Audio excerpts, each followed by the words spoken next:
Hi guys, எல்லாருக்கும் மதியம் வணக்கம். எல்லோரும் சாப்பிட்டீங்களா? எல்லாம் நல்லா இருக்கீங்களா? இப்போ இந்த வெயில் காலத்தில் அம்மை நோய் நிறைய பேர் எல்லாருக்கும் வருதில்லை. இந்த நேரத்தில் எல்லாருக்கும் வரும். அதை வராத தடுக்கிறதுக்கு என்னால் முடிஞ்ச டிப்ஸு சொல்கிறேன். உங்களுக்கு பிடிஞ்சால் லைக் பண்ணுங்கள், கமெண்ட் பண்ணுங்கள். அதாவது உடல் சூட்டை தணிக்கும் அம்மை நோய்.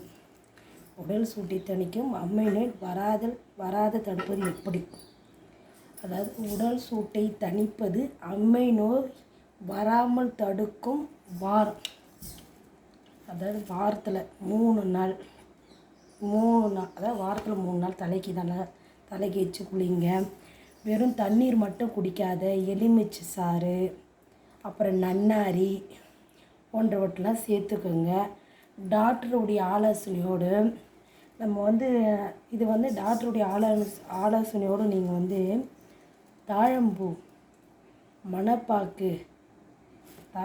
மணப்பாக்கு எடுத்துக்கலாமான்னு டாக்டருடைய ஆலோசனை எடுத்துக்கலாம். இருந்தால் டாக்டர் ஆலோசனை இந்த தாழம்பூ மணப்பாக்கு மட்டும் கேட்டுக்கோங்க.